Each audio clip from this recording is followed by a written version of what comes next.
बोले श्री रामनाथ की हरि की श्री सतगुरु महाराज की जय, धाम की जय की जय, सतगुरु श्री रामचंद्र महाराज की आपकी सेवा है।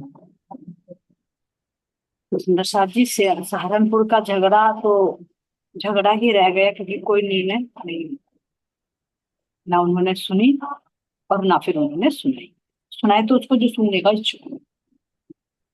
अब बात चलती है कि भाई बारू और जो नंढेरे के तेज सिंह थे, उन्होंने फिर चाल चली कि भाई शास्त्रार्थ तो होना चाहिए।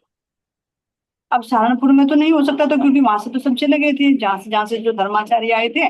अब महाराज जी भी शेरपुर आ गए, तो उन्होंने हुड़दंग मचाया कि भाई चलो शेरपुर में ही शास्त्रार्थ किया जाए। अब दोबारा से फिर तैयारी हो गई। अब महाराज जी यहाँ पर कह रहे हैं कि किस किस तरह से शेरपुर में होता है यहाँ पर। अ, फिरे महीनों भागे दोनों, ध्यान घुमाया लोगों का। हे एकत्रित आर्य समाजी, हमें चुनौती दे डाली। महीनों तक घूमते फिरते रहे, लोगों को फिर भटकाते रहे। भाई सहारनपुर में ऐसा ऐसा हुआ, ऐसे पकड़े गए, ऐसे चाहे कुछ भी ना हुआ। अरे कोई फैसला नहीं कर पाई, मैं तो शास्त्रार्थ नहीं हुआ, किसी का कोई हाथ पल्ला नहीं लगा, नहीं घैपे घैपे करके चले गए। क्योंकि जिसको नीचा दिखाना होता, जो नहीं बात होती, वो भी कह डालता है। तो लोगों को भड़काते रहे, इकट्ठा करते रहे, भाई चलो शास्त्रार्थ होना चाहिए, जब इनका मंदिर बनने देंगे यहाँ पर, नहीं तो ऐसे तो कोई भी आएगा और अपने अपने धर्म की स्थापना करके नए नए बुद्ध चलाता रहेगा। जैसे देखा ना, हमारे परमहंस गोपाल मणि जी के साथ में भी हुआ था। जो वहां के राजा ने भेजे थे ना दो पंडित, कि जाओ भाई उनसे देख कर तो आओ, कौन सा अपना ही नया धर्म चला रही है। तो वहां जाते ही देख ली थी उन्होंने भी लीला, झुक गए महाराज जी के चरणों में। तो ऐसे ही फिर यहाँ पर लोगों को इकट्ठा करने लगे, और कहा कि भैया अब कुछ आर्य समाज भी इकट्ठे करें। और महाराज जी कह रहे कि भैया मुझे चुनौती दे डाले कि शास्त्रार्थ अब आपसे होगा।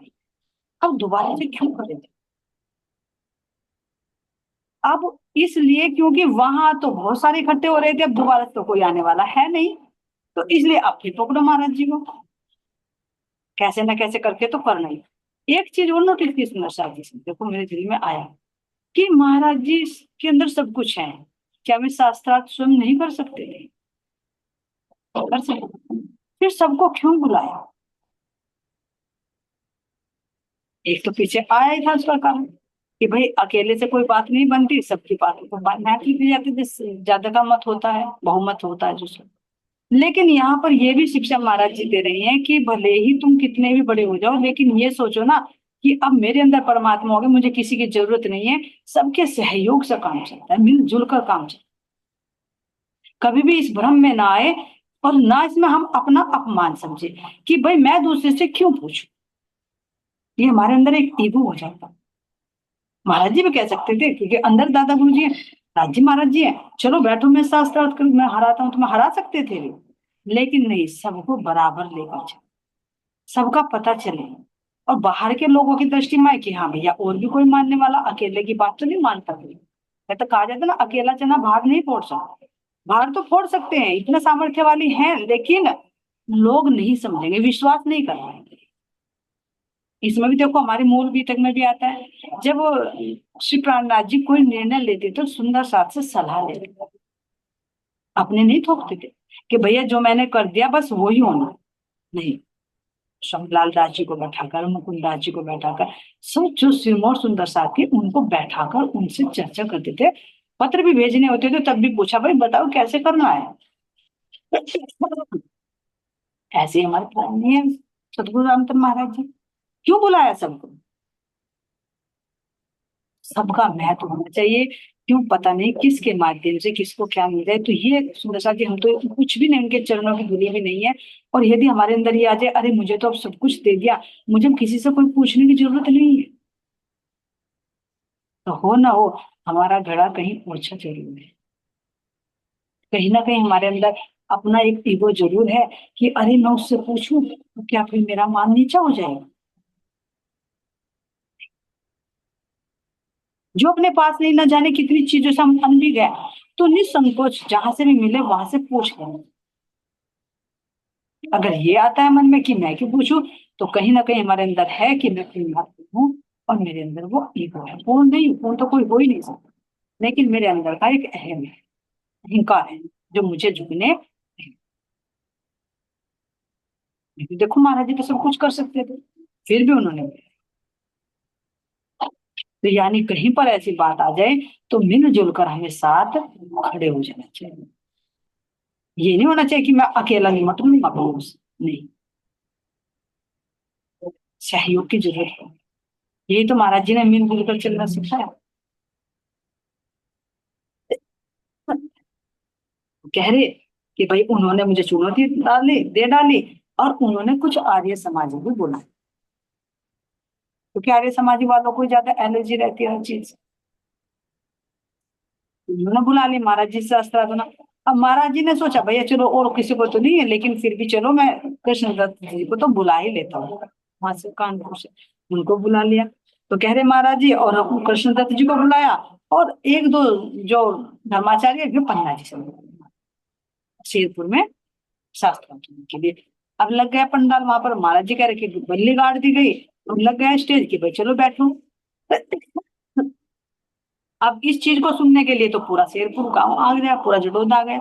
चलो भैया आज सात रात हो रहा है, पन्ना जी से भी आ रहे हैं, कानपुर से कृष्णदत्त शास्त्री जी भी आ रहे हैं, और आर्य समाजी भी आ रही है भाई, बारू सिंह ने और इन्होंने बुलाया है, तेज सिंह ने। तो सबकी इच्छा थी चलो भाई देखे महाराज जी के बारे में। गांव के लोगों के अंदर तो विशेष रूप से, क्योंकि उनकी दृष्टि लौकिक ज्यादा रहती है। अगर 10 जा रहे हैं कि महाराज जी की जीत होगी, तो उसमें से कम 90 ऐसे होंगे कि सोचा अरे बहुत साधु बना फिरता है, चलो आज बड़े बड़े शास्त्री आ रहे हैं, आज देखते हैं हम भी कैसे हार मानते हैं। क्योंकि पीछे पीछे देखे ना, लौकिक व्यवहार को ज्यादा देखते हैं। तो कह रहे महाराज जी यहाँ पर सब भीड़ उमड़ पड़ी, पूरा गांव का गांव यहाँ पर आकर सबकी नजर हमारे पर सख्त सख्त नजर से महाराज जी को देख रहे हैं, देखते हैं आज कैसे बात बनती है। अब यहाँ पर आ रहे हैं, अब भगाए देते हैं जाकर, अब छीना जाकर स्थान, ठहर नहीं सकते हैं आगे, इन पे क्या रखा सामान। महाराज जी को घूर रहे हैं और सोच रहे हैं कि भैया अब भागे यहाँ से।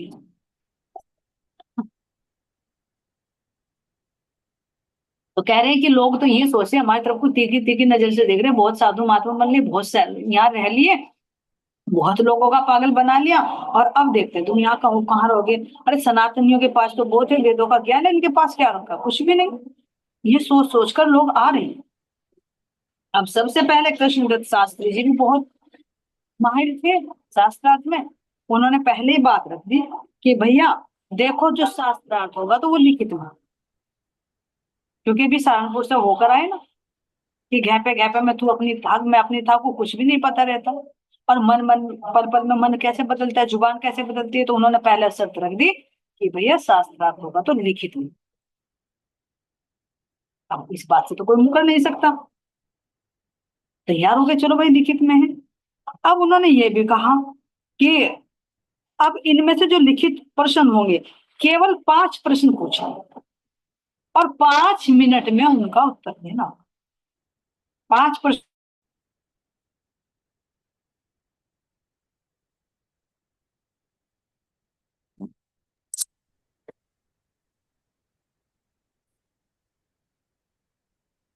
तो इसमें प्लानिंग की गई कि सबसे पहले क्या होगा भैया, लिखित में ही होगा, क्योंकि ताकि कोई अपनी बात को बार बार ना बदले। लिखित में नहीं, कहा भी जाता है कि लिखतम के आगे वक्तम नहीं चलता, क्योंकि वक्तव्य जो कहा जाता है मुंह से वो बदल जाता है, बात को पलट देता है इंसान। लेकिन लिखित में तो एक बार सबके सामने होता है। और उन्होंने ये भी कहा कि भैया 5 प्रश्न ही पूछेंगे, 5 प्रश्न हम पूछेंगे, और उनका जवाब तुम्हें 5 मिनट में ही देना है। और 5 ही प्रश्न तुम पूछो, हम भी उनका जवाब 5 मिनट में देंगे। और अगर कोई दे नहीं पाया तो समझ ले भैया उसकी हार है। अब तैयार हो गए यहाँ पर। अब यहाँ पर जो इनको रामानंद जी को बैठाते इधर से, और इधर से कृष्णदत्त शास्त्री जी थे और पन्ना जी के थे। अब इन्होंने कहा, आर्य समाजी ने अपने प्रश्न लिखे और भेजे कृष्णदत्त शास्त्री जी के हाथ में। उन्होंने 5 मिनट से ही पहले ही उनका समाधान करके सब दे दिया, पकड़ा दिया उनके हाथों में लोग। अब बारी थी प्रणामी वालों की। कृष्णदत्त शास्त्री जी उन्होंने उन्होंने भी 5 प्रश्न बनाए, और 5 प्रश्न बनाकर उनको दे दिया कि भाई इनका उत्तर दो। अब समय निर्धारित है 5 मिनट का। अब वे देखे तो किसी का तो जवाब ही नहीं दे पा रही। अब वो उसकी तरफ को मुंह देखता, वो उसकी तरफ को मुंह देखता, तो उत्तर हो तो दे भी, नहीं दे पाई। काफी देर हो गई, अब उन्होंने देखा कि भैया 5 मिनट से 5 मिनट का समय निर्धारित है, ऐसे तो 1 घंटा हो जाएगा, 2 घंटा भी दे रहे समय भी निर्धारित किए, प्रश्न भी निर्धारित किए, तो समय भी निर्धारित किए। भाई तुम तलवार लेकर शास्त्रार्थ करने के लिए आ रहे हो, अपने ज्ञान लेकर, तो तैयार तो रहना चाहिए। तो उन्होंने देखा कि भाई कुछ नहीं, बस पेज को उलट रहे पुलट रहे, उलट रहे पुलट रहे, तो कृष्णदत्त शास्त्री ने कहा भैया क्या बात हो रही है, बहुत हो रहा है तो जल्दी जवाब दो, समय बीता जा रहा, 5 मिनट का ही तो समय है। लेकिन उनके पास कोई भी जवाब नहीं आया। अब कृष्णदत्त शास्त्री जी ने जनता को ही कहना शुरू किया जो इकट्ठे हो रहे थे, अब देख लो भाई, हमने तो कब का निपटा दिया, इनके प्रश्नों के उत्तर दे दिए, लेकिन इनके तरफ से अभी एक भी जवाब नहीं आया, और आपके देखते देखते ही जो समय निर्धारित था 5 मिनट का, वो समय पूरा हो चुका। आप बताओ क्या किया जाए। अब उनमें से ही, जनता में से एक उठा, और एक ने उठकर उनके हाथ में से वो पर्चा छीना जो प्रश्न थे, और लेकर जाकर देखा, तो उनको तो अभी एक भी नहीं, लिखना तो लिखना, अभी तक पेंसिल भी नहीं चली थी उनकी। पांच तो पांच क्या, एक प्रश्न का भी जवाब नहीं दे पाए। अब आगे जवाब क्या रहा, कुछ नहीं।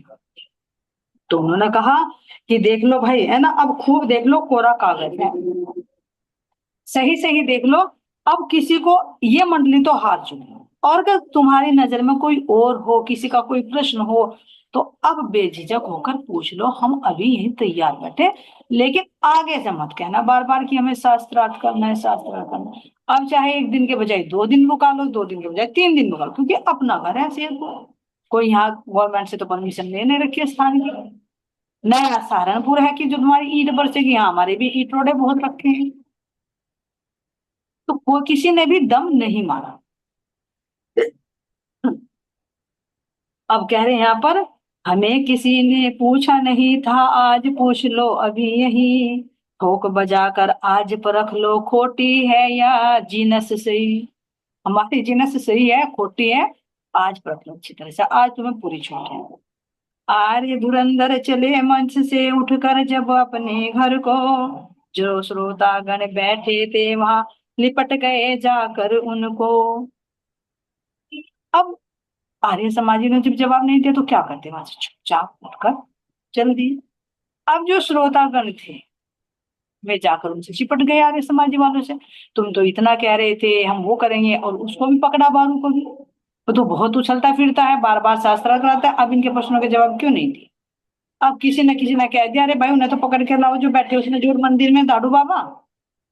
अब लोग गए, कह रहे महाराज जी वहां पर दाड़ू की, किसे नहीं बोलते है ना, ऐसे लिख रखा। तो उन्होंने कहा कि भाई चलो उन्हें बाबा को भी बुलाकर लेकर आओ, उनका भी हाल चाल पूछ ले, वे कुछ कह देंगे जो महात्मा बने बैठे हैं वहां पर, जो उन्होंने भी गुजरात से बुला रखे थे महात्मा जी जिनको कह रहे थे। दारू बाबा कहते थे कि थोड़ी सी उनकी भी देख लो, लेकिन वे भी आने के लिए तैयार नहीं हुए। अब यहाँ कह रहे कि ऐसे करके करके करके करके यहाँ पर आखिर में इन्हीं की हाथ, कि ये कोई मनगढ़ंत बात नहीं सुनना सर, ये अपनी बात बड़ी है। रियलिटी में अगर तुम देखो, तो जो शास्त्रों में संकेत लिखे हुए हैं, उन संकेत जो परम धाम के, आज तक कोई खोल नहीं पाया। अब शास्त्र तो मनगढ़ंत नहीं है, शास्त्र तो किसी प्रणामियों ने ही नहीं लिखे, वेद तो प्रणामियों ने नहीं लिखे, माहेश्वर तंत्र शिव महापुराण तो, नारद पुराण तो उन्होंने नहीं लिखे, फिर उनके अंदर साक्ष्य किसने लिखवा दी, कहाँ की है वे साक्ष्य, वे हमारी संप्रदाय की है, वे उस परमात्मा की नहीं है, जिसे यहाँ की दृष्टि में कोई हिंदू और कोई मुसलमान कहता है, जबकि परमात्मा सबका एक है, भाषा अलग है, शक्ति वो एक ही है। और यही लड़ाई का कारण है, यही तो लड़ाई का कारण है, और कुछ नहीं है। यहाँ की वेशभूषा, खान पीन, रहन सहन, भाषा, बस यही है लड़ाई। अब इधर महाराज जी बता रहे कि कोई जैसी करनी करता है उसको उसका फल भी मिलता है। बारू का भी बुरा हाल हुआ, रोग भयंकर एक लागा, बुरी तरह से भोग भोग कर तड़प तड़प प्रणांत हुआ। अब जो बार बार उछल रहा था, देखो करने का फल तो यहाँ सबको दिखा। तो आखिर में जितना बेचैन हो रहा था, जितने उसने परेशानी दी, ऐसे ही उसको एक भयंकर बीमारी ने भी घेर लिया। एक तो बीमारी ये लगी हुई थी लड़ाई झगड़े में, सत्य को हटाने के लिए, उसको धूमिल करने के लिए। लेकिन एक शारीरिक बीमारी भी उसको लग गई, और कह रहे महाराज जी की तड़प तड़प कर उसने अपने प्राण दिया है। ये देखे सुनो, हमारे शरीर में जब एनर्जी होती है तो तब हम अपने आप को बहुत कुछ समझते हैं, पद का, मान का, सम्मान का, ये होता है। तो हम ऐसी फरामोशी में चले जाते हैं कि हमें सही और गलत का पता होते हुए भी हम गलत को ही सपोर्ट, और जबकि सबको पता है कि जैसा कर रहे हैं उसका परिणाम मुझे एक ना एक दिन भुगतना पड़ेगा, लेकिन फिर भी ये माया कैसा पर्दा डाल देते हैं, रोक नहीं पाते। और जब कर डालते हैं तो फिर भुगतने का भी समय आता है। कर्म करने की तो हमारी चॉइस है, अच्छे कर लो या बुरे कर लो, लेकिन उसका जब परिणाम मिलेगा वो तो अच्छे का अच्छा और बुरे का बुरा भुगतने पड़ेगा, उससे तुम नहीं बच सकते। तो ये बारूनी सुंदर साथी हम भी सोच, कहीं कोई सत्य मार्ग पर चल रहा है, और यदि हम बार बार उसके सामने रोड़ा अटका रहे हैं, बार बार बाधा खड़ी कर रहे हैं, तो हमारा भी ऐसा ही अंत होगा। कोई ना कोई ऐसी बीमारी लगेगी जिसमें हम जितना कष्ट हमने उनको दिया है उसका कई गुना कष्ट हमें भुगतना। कोई थोड़ा कष्ट नहीं है। यहाँ सहारनपुर में कोई थोड़ा छोटा मोटा झगड़ा नहीं था जो पोस्ट तक पड़ गई, यहाँ पर कर्फ्यू तक लग गया, खाना पाना पीना सब बंद कर दिया, और महाराज जी जगह जगह घूमते फिर रहे हैं, पैदल जाना, कहीं चिट्ठी देना, कहीं उनको खर्च देना, कहीं बुलाना। ये थोड़ी बड़ी समस्या नहीं है। और उनको जो निस्वार्थ भाव से परमात्मा की राह पर चल रहा हो। तो ऐसे ही परिवार में भी अगर हमारा कोई सदस्य भक्ति के मार्ग पर चल रहा है तो उसकी भक्ति का तो पुण्य सबको ही मिलेगा, परिवार में अच्छा ही होगा, बुरा नहीं होगा। और हम बार बार उसके बाद बीच में रोड़े अटकाएं तो इससे बड़ा गुनाह कोई और नहीं है, जो एक सत्य मार्ग पर चलने से कोई किसी को रोक। हाँ, यहाँ पर भी कहा जाता है कि भला किसी का कर ना सको तो बुरा किसी का मत करो। पुष्प नहीं बन सकते तो तुम कांटे बनकर मत रहो, नहीं तो वे कांटे आखिर में हमें ही चुभे। जब तक हमारे शरीर में पावर होती है हम करते रहते अनुचित कार्य, पता होते हुए। लेकिन जैसे ही बुढ़ापा आता है, सारे कर्मों का हिसाब किताब करने का समय आता है, तो रोगग्रस्त होगा ही, फिर तड़प तड़प कर ऐसे ही शरीर छोड़। ऐसे ही कह रहे हैं कि बारू से उनको भयंकर बीमारी लग गई, और तड़प तड़प कर उसने अपना भोग भोग कर जो करनी की थी उसका शरीर छूट गया। उठा था जो एक बवंडर इस प्रकार वह शांत हुआ, हुई सत्य की आखिर को जय खत्म हुए यूं दुर्जन लोग। आखिर में ये झगड़ा जो खड़ा हुआ था ये खत्म ही हो गया, और जो दुर्जन लोग खड़े हुए थे उनकी हार हुई, और सत्य की जीत। वास्तव में कष्ट तो आते हैं, बाधाएं तो आती हैं, लेकिन आखिर में सत्य की ही जीत होती है। फल ले ले अपनी करनी का भोग, भोग कर अपना भोग, पहरी ध्वजा फिर पंजे की सर सबके पंजा छाया। फल ले ले अपनी करनी का, भोग भोग कर अपनी। भाई जिसे किसी ने अच्छा किया जो सत्य के साथ था उसको खुशी हुई, उसकी जीत हुई, और जो असत्य की ओर था उसकी हार हुई। आखिर में महाराज जी का वो ही पंजा लहराया, सत्य की जीत। क्यों? क्योंकि सांच को कोई आँच नहीं है, और सर सबके पंजा छाया। यही सबके सिर पर जो सत्य के साथ खड़े हुए थे धाम धनी की पांचों शक्तियों की पूर्ण मिलकर बस। और कह रही हैं नया दौर फिर नई रील, एक नया तमाशा दिखलाया। अब फिर नया ही दौर, नई रील और एक नया तमाशा भी यहाँ पर दिखलाया। क्यों? क्योंकि अब जागने की और लीला होनी है, और घटनाएं होनी है। तो यहाँ कह रही है वो, झगड़ा नहीं बल्कि कारण कहो होने का विख्यात, जान गया सतगुरु को भारत है जरूर कुछ आप। समझ गए? ये झगड़ा नहीं, ये तो धाम देने की कुछ लीला थी जो दिखाया है कि सतगुरु रामचंद्र महाराज जी को पूरा भारत कैसे जाओ। ऐसे नहीं नाम होता। जितना कसनियों पर कसे जाते हैं उतने ही और निर्मल होते, उतने ही और विख्यात। अब हम सोचे, मीराबाई को ले लो, किसी को भी ले लो जो भी भक्ति है मार्ग पर चला, किसके सामने बाधाएं नहीं है। तो बिना जाने ही, बिना कष्ट आए ही दुनिया जान गई? नहीं, उन्होंने संघर्ष नहीं किया ना, उनके सामने बाधाएं आई ना। तो बाधाएं भी हमें एक, हमारे अंदर एक पात्रता लाने के लिए आती है, हमारे अंदर के एबिलिटी बढ़ाने के लिए, कि इस सिचुएशन से तुम कैसे उभरते हो, तुम्हें एक नया एक्सपीरियंस मिलता है अगर कोई बाधाएं सामने आती है। तो इसीलिए तो कहा, उन बाधाओं से डरकर मत भागो, से हर्ष विवेक पूर्ण उनका सामना। क्यों? क्योंकि वो तुम्हें बहुत ऊंचाई पर पहुंचा। विधा का प्रकरण जब भी तो आता है ना वाणी में, दुख का, कि दुख रे प्यारे मेरे प्राणों। ये जो दुख आते हैं इनसे आत्मा तो उजागर होती ही है, अंदर में एक दृढ़ता भी आती है, एक विश्वास, एक प्रेम भी बढ़ता है धन के, और संसारों को सब जान जाता है। तो ये तो सतगुरु रामचंद्र महाराज जी को विख्यात करने की, धामधनी की एक लीला थी, जो एक झगड़े के रूप में।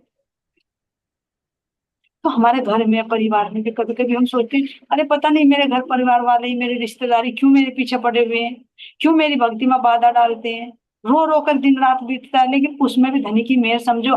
क्यों? पता नहीं वो कहाँ अपने कमल को खिलाना चाहते। आज वे झगड़ा कर रहे हैं, कल वही गुणगान कर,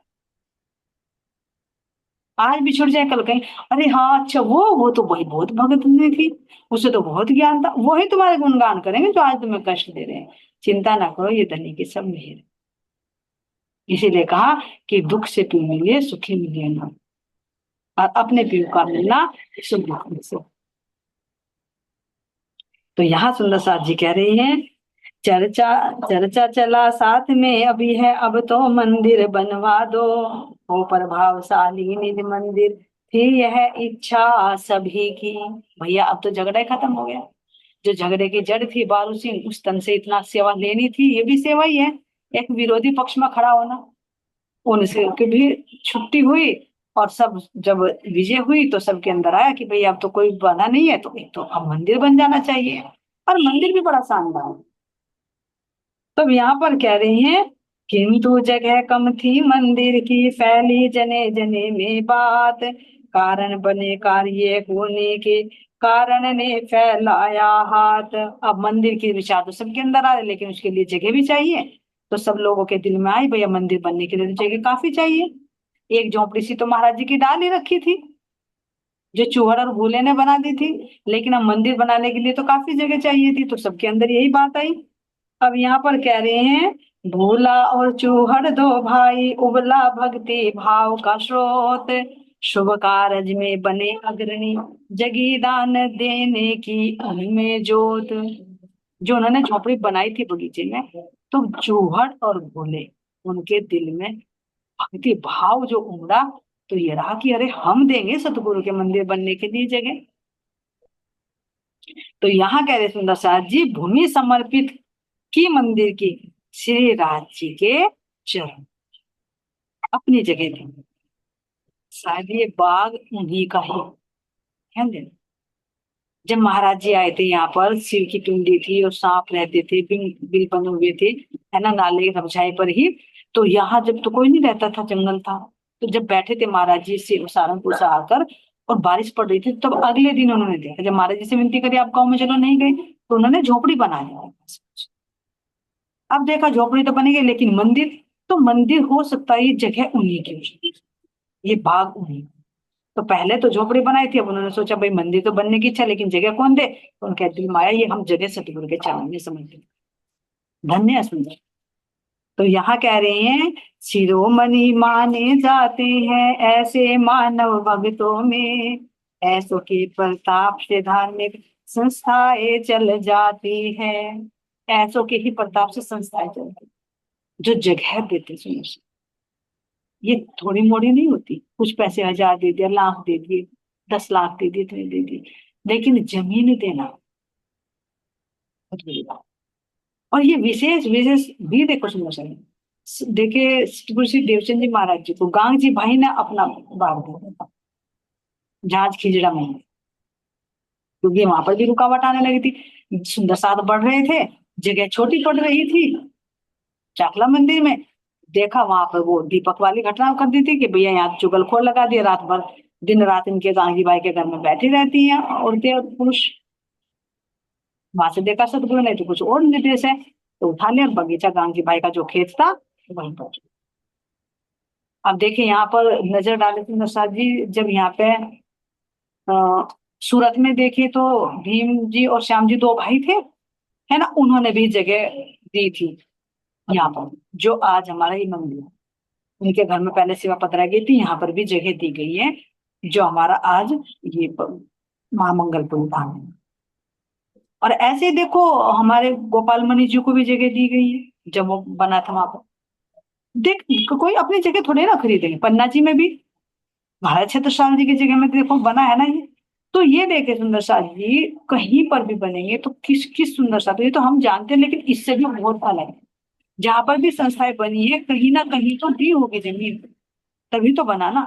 तो इसलिए कह रहे हैं कि मर कर नाम अमर कर जाते हैं और गाथा गाई है। और यही नहीं, सही पूछे तो बेहद मंडल में हमेशा हमेशा के लिए गाई जाएगी। तभी तो कहा ना, मिटने वाली चीज को देकर अखंड चीज मिल जाती है।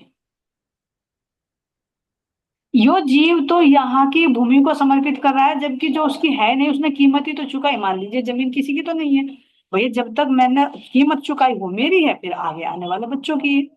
लेकिन उसकी कीमत चुकाकर जो दे दी, जो मेरी नहीं है, मिटने वाली है, मिटेगी एक दिन। लेकिन इस जीव को तो वो अखंड भूमि दे रहे हैं परमात्मा, वो दिव्य वो चेतन भूमि दे रही है वैष्णव, तो हमेशा हमेशा के लिए दी जाएगी। तो इस झूठे के बदले में कितनी वो आ भी नहीं सकते, बदले में कह भी नहीं सकते। जो जीवों को ऐसे ऐसे स्थान मुक्ति धाम दे दे परमात्मा, कि तुम्हारे लिए ऐसी दिव्य भूमि तैयार कर दी, ऐसे दिव्य महल बना दिए, तो उसके सामने क्या है यहाँ की। लेकिन इसको देने के लिए भी दिल चाहिए, भक्ति भाव चाहिए। नहीं तो 100 रुपए भी निकलते हुए बड़ा जोर पड़ता है कि ये निकल कैसे। ये देखें, जब निकलते हैं ना जेब जेब से, बहुत दुखी होता है जी। और जमीन दान करना अपने आप को करके देखे, कोई छोटी मोटी बात नहीं।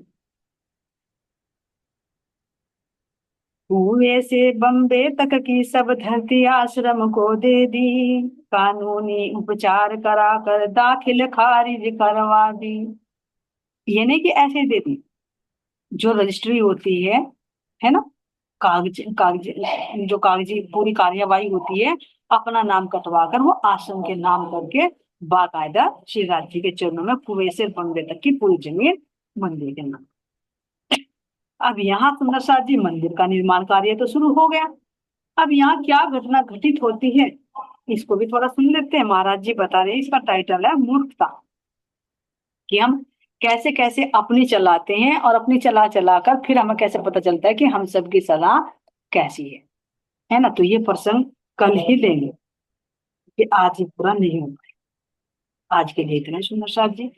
तो ये शास्त्रार्थ की घटना पूरी हुई यहाँ पर, कि कैसे कैसे महाराज जी ने संघर्षण किया, कभी सहारनपुर में तो कभी शेरपुर में, और आखिर में इतनी बाधाएं आने के बाद भी कैसे सत्य की जीत होती है। क्योंकि झूठ के पांव नहीं होते, कुछ समय के लिए दौड़ता है, लेकिन सत्य के पांव होते वो हमेशा अपने पैरों पर टिका। सांच को कभी आँच, जहां सांच वहां आग। बोले श्री प्रहलाद प्यारे की जय, सतगुरु महाराज जी की जय, धाम के धनी की जय, सतगुरु श्री राम महाराज जी आपकी सदा सदा ही जय। सभी सुंदर साथ के नूर चरणों में कोटि कोटि जी। बहुत बहुत शुक्रिया आप सबका।